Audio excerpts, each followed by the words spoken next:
Good morning, everybody. I'm Marguerite Crespillo, and this is our weekly Tuesday tune-up. So Tuesday tune-ups, we do live here, and we do have some of them uploaded to YouTube, so you can watch some of the recordings.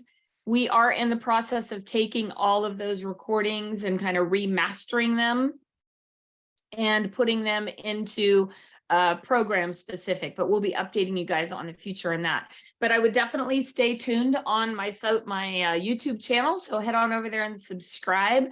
Make sure you ring that little bell or click that bell or whatever it is on YouTube to make sure you follow to get updated information on what we do. So, all right, I'm going to share my screen. Hang on one second. Here we go.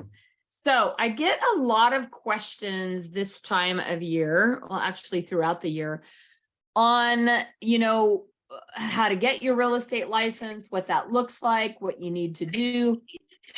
And I always tell people, interestingly enough, like, don't talk to me until you actually have your license. And I don't say that to be disrespectful or mean or not because I don't want to talk to you. But here's the reality, you guys. Just about 99% of the stuff that's on that real estate exam is not stuff you're going to use in real life. And so when I explain things to you and you're taking the classes or learning and you haven't gotten your license yet, it can create confusion for you because I'm going to tell you what we do in the real world, and that's not what is on the test. And so what I've found is that when people ask me a lot of questions while they're in the process of taking the test, I have to say, zip it. I can't tell you anything because it's only going to create confusion when the time comes for them to actually take their test.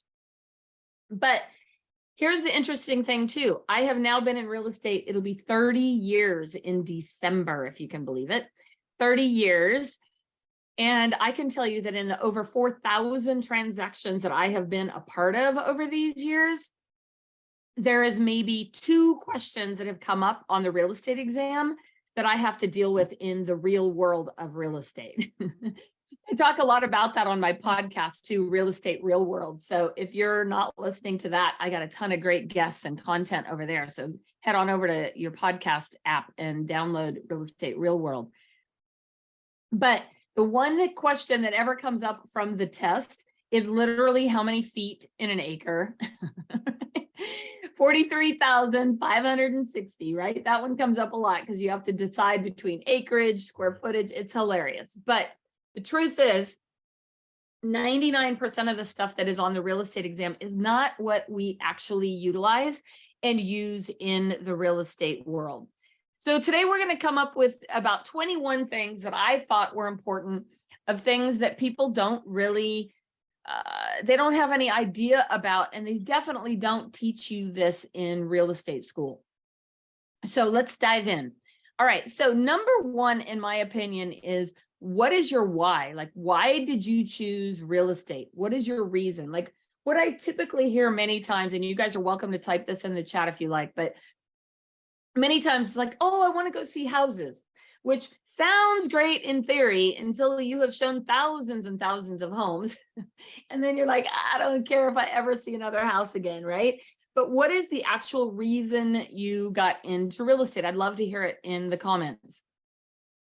Did you get in because you thought it would be easy? Did you get in to make extra money on the side part-time?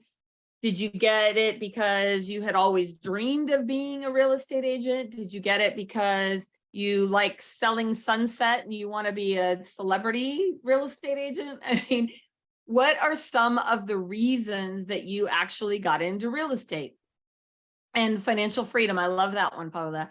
And when you really think about it, you've got to determine what is that why, because that why is what you're going to be going back to frequently on those stressful days, on the days when deals don't come together, or you're wanting to give up, or you're frustrated, or you have difficult clients, or all these different things. You're going to want to remember, okay, why did I do this again? Why did I make this decision to go into real estate? I will tell you, for myself, real estate has been something that I never, ever thought was possible. meaning that I have had the financial capabilities in real estate and the freedom to raise my kids and make money more than I ever imagined. You guys, I don't have a college degree. I barely graduated high school by the skin of my teeth, right? And the truth is that I had to find a way to make the kind of money that I wanted to make. And the beauty is that in real estate, you get paid on results. You get paid for the time, the energy, and the resources that you put into real estate. You get paid on getting results for people. So you don't get paid by the hour. You don't get paid, for running out and showing homes. You don't get paid for a lot of these things. You only get paid when you get results. So it's really important that you remember and understand your why. Okay. So number 2 is goals versus priorities. This is one of the best classes I teach. By the way, you can find plenty of episodes of this on YouTube. And goals versus priorities helps you to understand what really are your goals and how do you put them into priority. This is a class that I've taught also on Tuesday Tuneups. Again, it's available on my YouTube channel. How do you take what your goals are and prioritize them? Like my brother always said it best, everyone wants to go to heaven, but no one wants to die, right? So we all want the results, we want the glory, we want the great parts of it, but we don't necessarily want to do the work. And the only way to really create the work and get the results you want is you have to make things a priority. What are your priorities? What do they look like? And what do you want them to look like? Like if your priorities are to spend more time with family, but then you're selling real estate and you're 24/7 on your phone, are you really spending time with your family? Or are you getting distracted by what you think is best for your family, right? Have you worked so much in real estate that you've neglected yourself? Have you neglected your relationships? Have you neglected these other areas? Or frankly, have you been so focused on these other areas that you haven't put any time and energy into real estate and you're wondering why you're struggling, right? So these are all things that go back and forth as to what is really most important to you. And I encourage you to attend that class and watch it, understand what your goals and priorities are. But I see so many agents out there just kind of flying by the seat of their pants. They don't have any goals. They have no process. They have no nothing about what they want their business to look like. And this is another topic that we're going to talk about in just a moment. But I encourage you, what do, in fact, those goals look like for you? How much money are you hoping to make? How many clients are you hoping to help? What is your big, big goals in real estate? All right, number 3.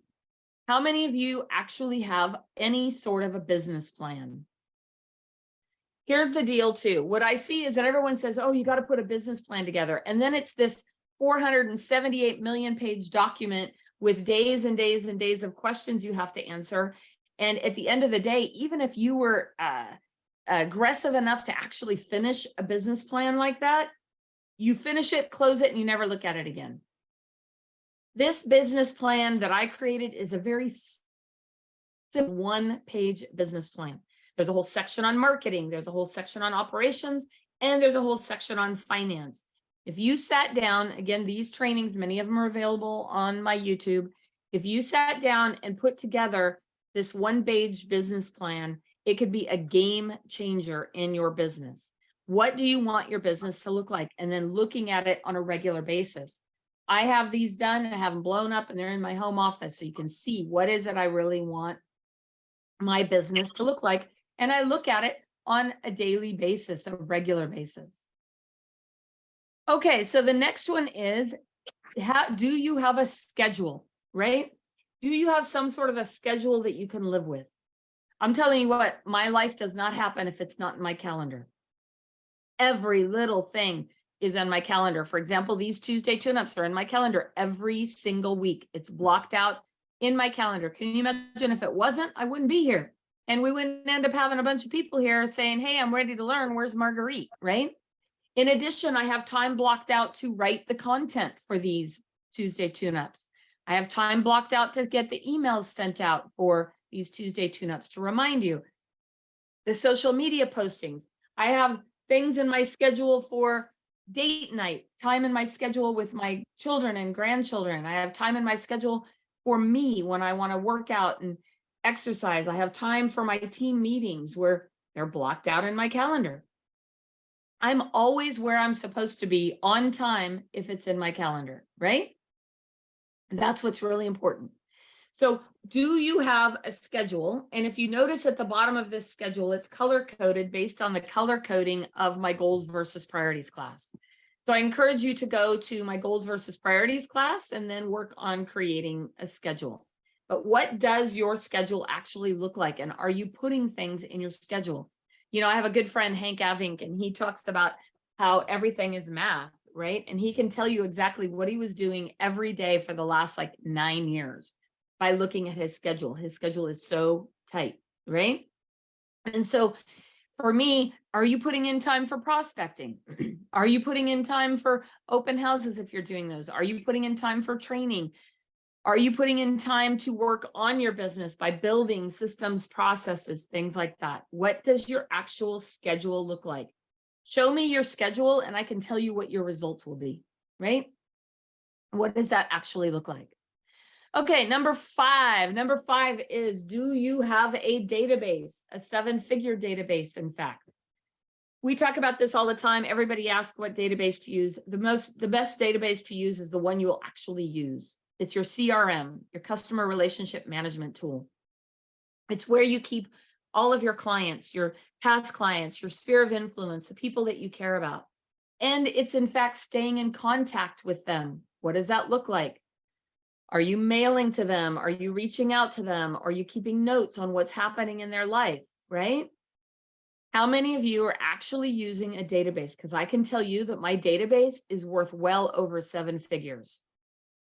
So if you start today as a new agent and you put everybody you know and anyone you ever meet in your database and you stay in contact with them on a regular way, odds are you're going to build a database that is worth well over $7 million like mine.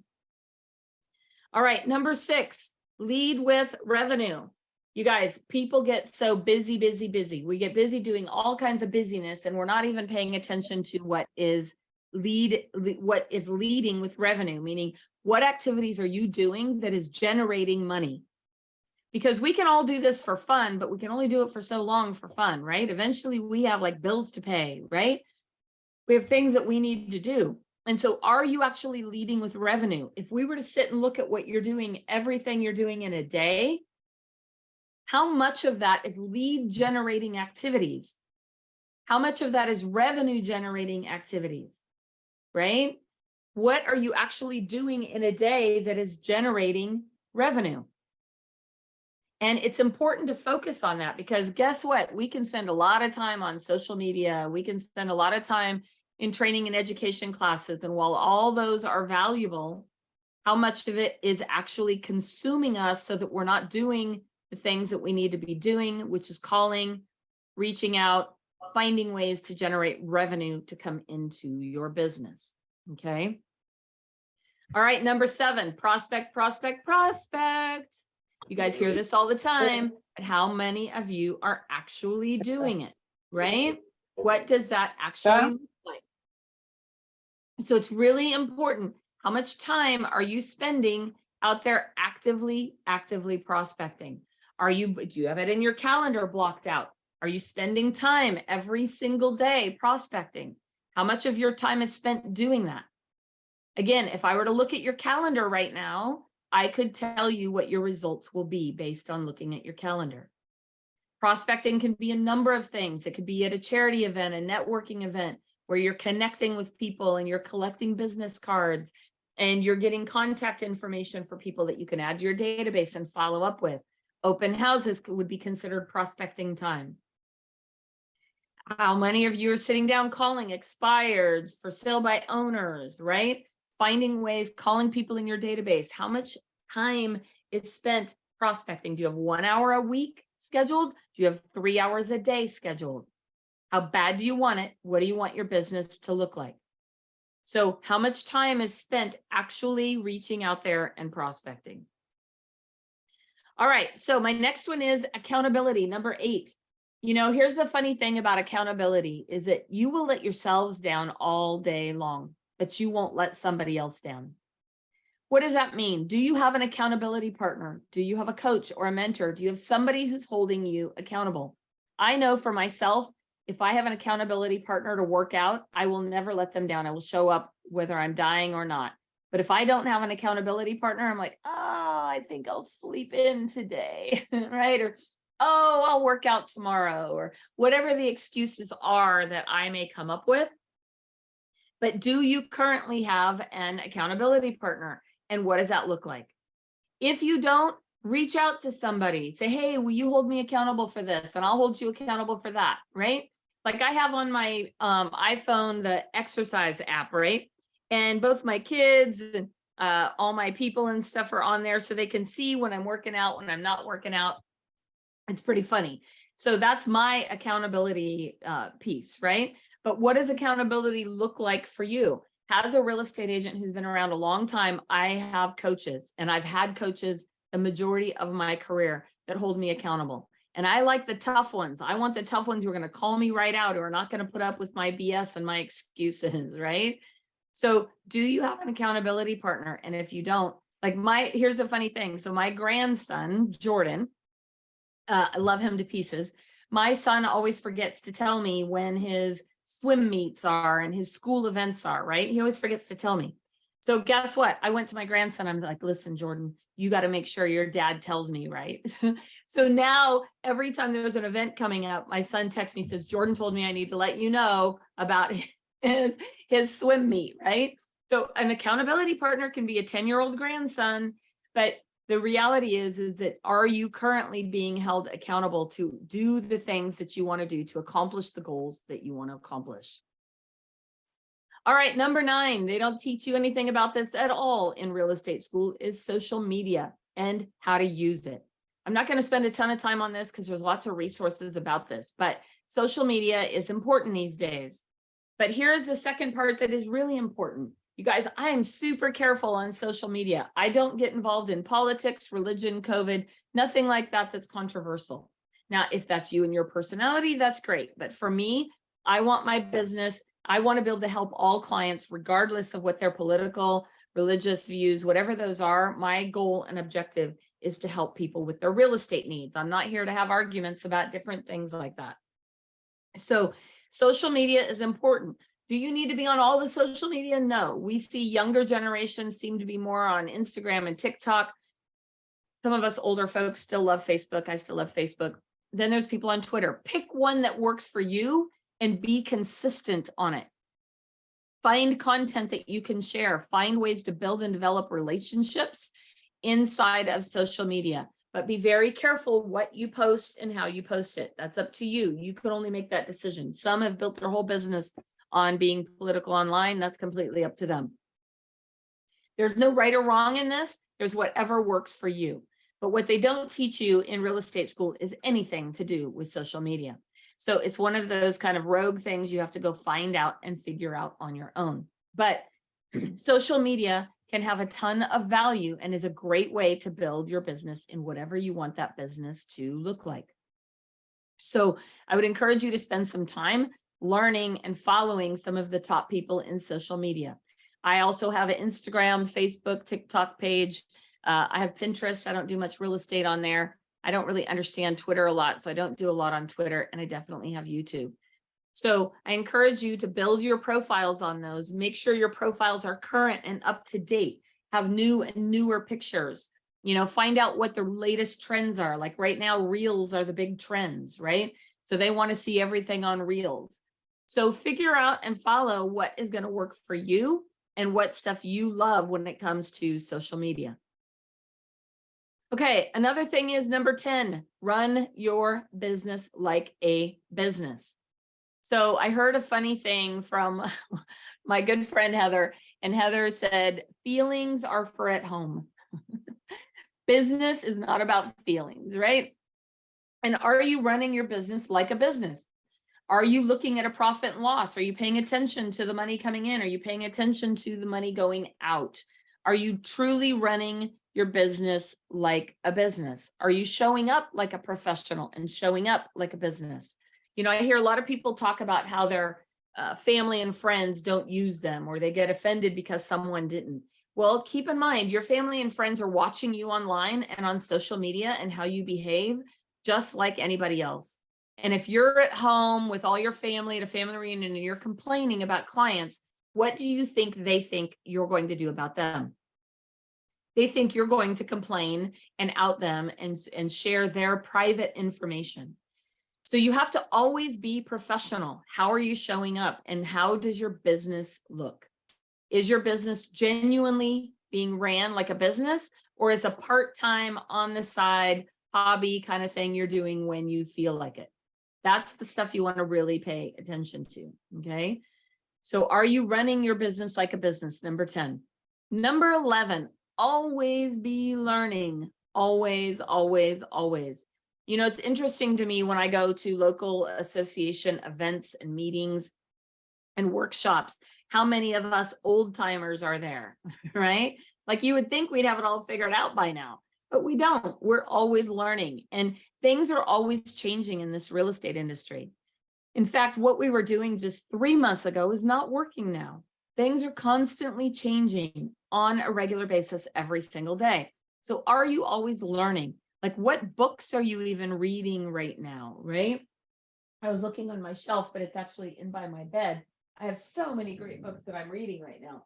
So what books are you currently reading in real estate? Maybe it's not real estate. Maybe it's self-help. Maybe it's educating yourself on how to run a business like a business, right? Lots and lots of books, great books out there. I get them on audio a lot now so that I can listen to them when I'm driving and when I'm cruising along.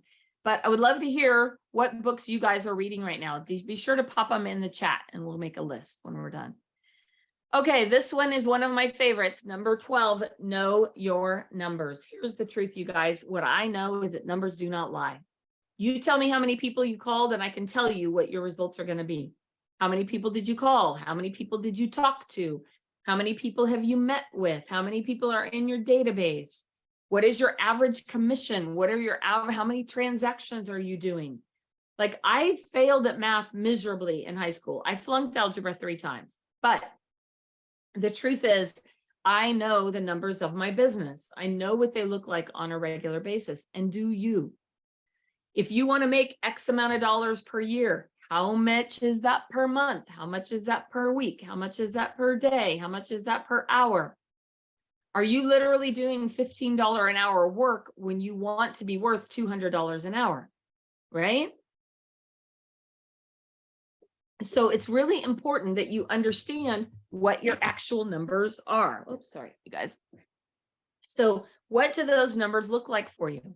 I know for me, I don't necessarily want to sell more houses. I want to do higher price points and make more money per transaction, right?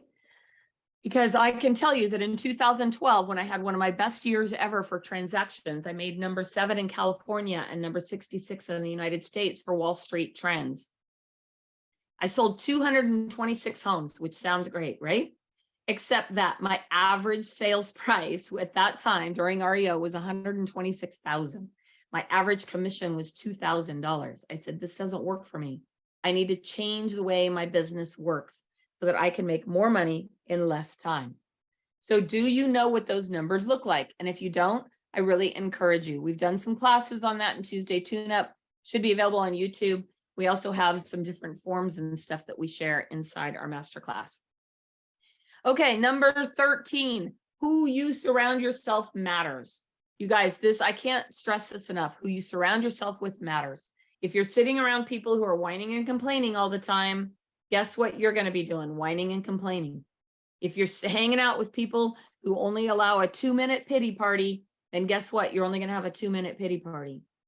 Always hang around people who are doing more and better than you are so that you have something to rise to.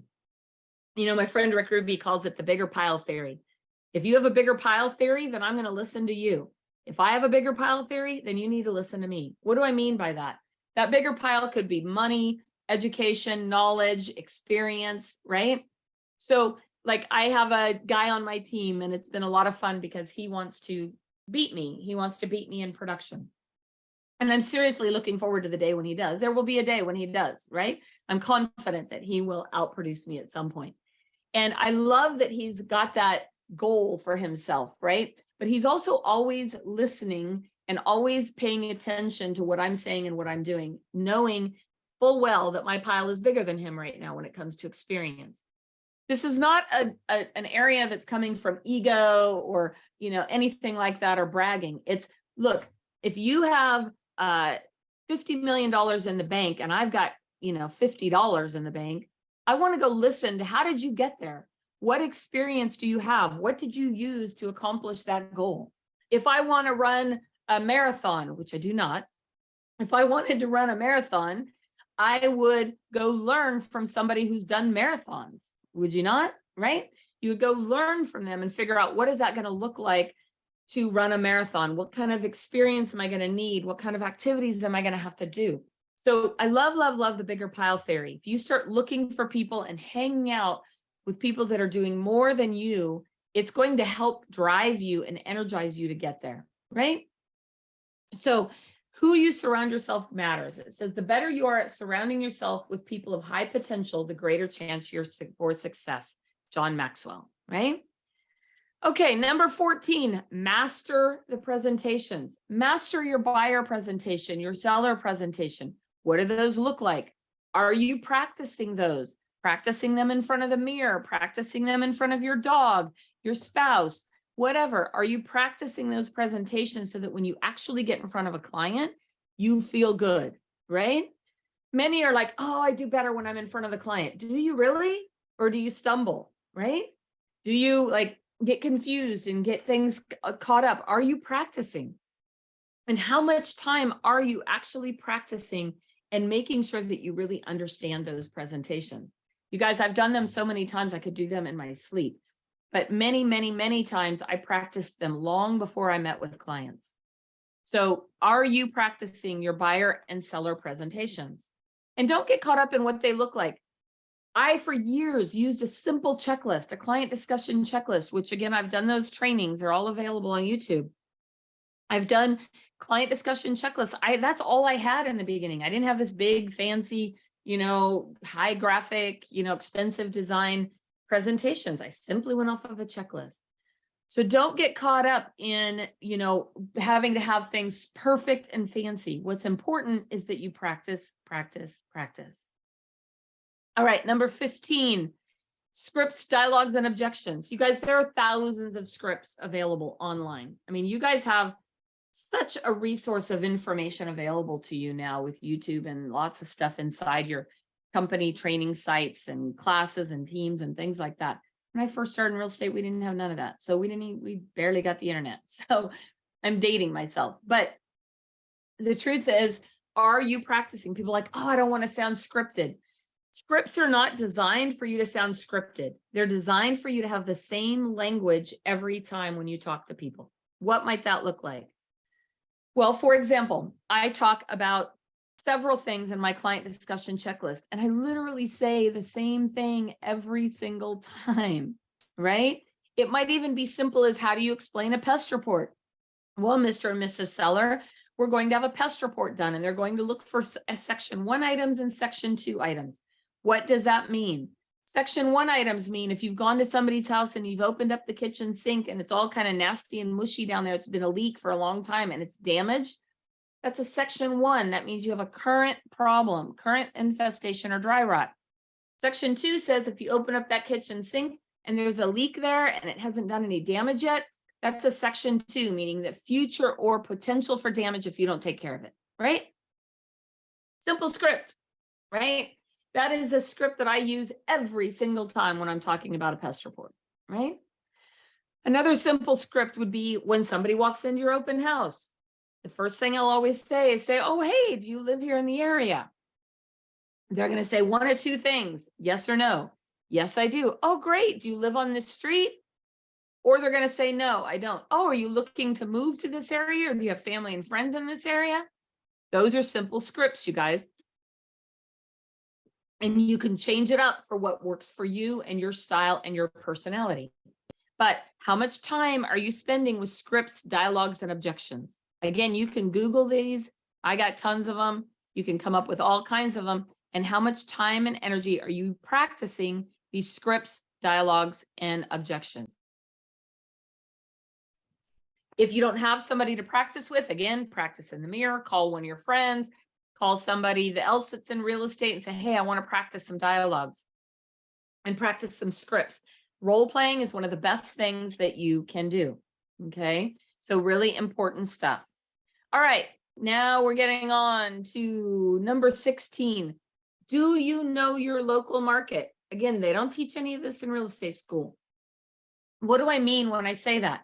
You know, I love how people always put area specialist up, right? And they're not an area specialist. Maybe they live an hour away. Choose your market and get to know everything about it. How many active listings are in your market? Have you gone out and previewed them? Do you know what the floor plans and what the styles of the homes are in your market?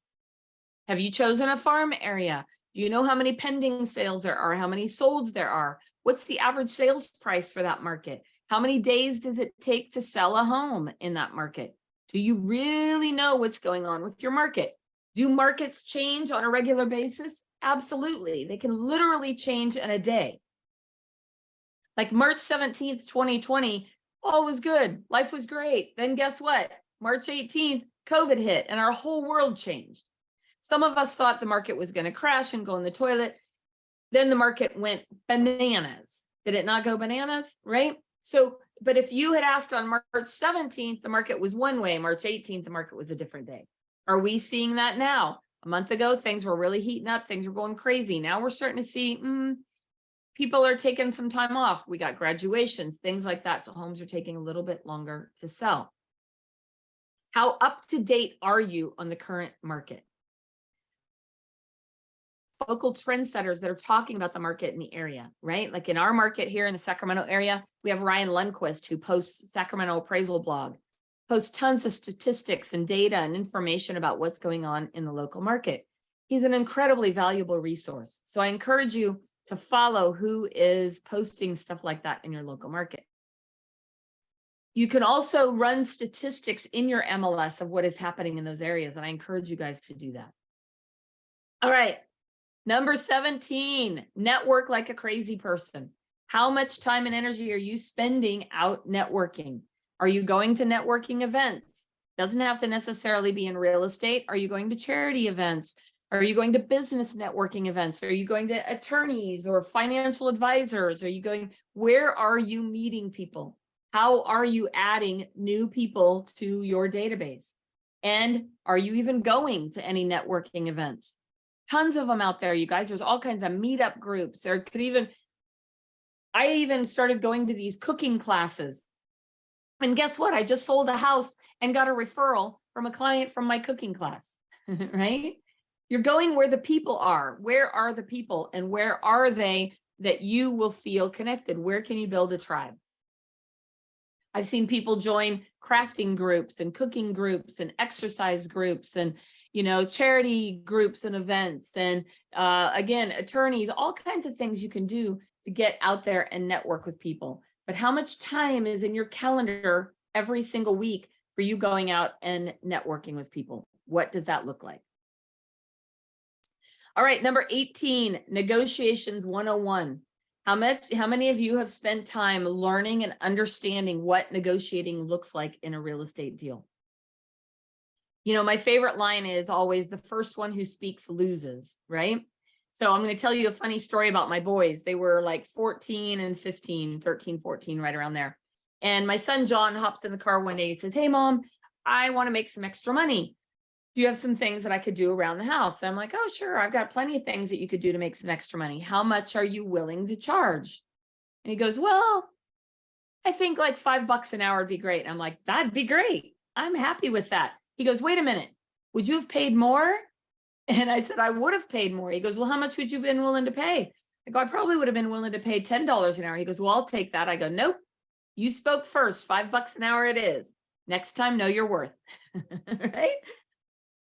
So the next day, my son Jake hops in the car behind Jake. He's like, hey, Mom, you know, I saw John was making some extra money. I'd like to too. And John starts snickering up front, right? And Jake's like, and I go, Jake, how much are you willing to do the work for? And he goes, I don't know, Mom. And he goes, how much you willing to pay? So my boys have learned the first one who speaks loses, right? So how much time are you putting into learning negotiation tactics, right?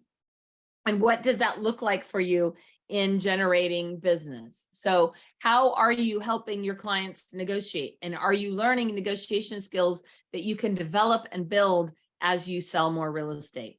One of my favorite topics, negotiations 101. All right, number 19, we're getting down to the wire here. Checklists and systems. You guys, I personally am a checklist freak. I love checklists, have had them since the beginning. One of the very first things I developed was my client discussion checklist. How did I develop it? On all the things that went wrong in the middle of a real estate deal. I'm like, well, I don't want that to go wrong again. How do I add it to a checklist? There's a fantastic book out there called The E-Myth by Michael Gerber. The E-Myth. And in that book, he talks about how to McDonald's, how to systematize your business. One of the best books I've ever read, and I've read it multiple times. What kind of checklist can you create in your business to create consistency so that the same thing happens every time? People will take consistency over anything else. So what systems and processes have you created and installed in your business?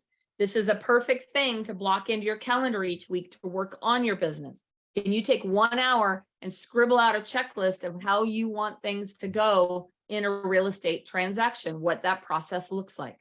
We created a form years ago called Starting Bell to Celebration Day. Sat down and wrote out, what do I want that experience to look like from the moment a client calls until we give them their keys and beyond, right? And literally take some time to think that through. What kind of experience do you want your clients to have? And you need to create that by putting it on a checklist. So that's what's really important. Checklists and systems, I think, are one of the most important things, and they don't teach you that in real estate school. All right. Number 20, keep calm and don't take it personally. How many of you have had your feelings hurt in real estate? Be honest, right? We've all had our feelings hurt. And I'm here to tell you, just like my friend Heather says, feelings are for at home. They're not for business. And if you have gotten your feelings hurt by a family member or friend that didn't use you or something like that, then what I encourage you to do is to step up your game, right? Find ways, don't take it personal, move on. When an agent talks to you rudely or handles something inappropriately, it's not personal, it's them, it's their stuff. My favorite book, The 4 Agreements, says don't take it personal. And as soon as you learn to stop taking things personal and not get your feelings hurt, not get offended, then you'll find a way to fix it, won't you?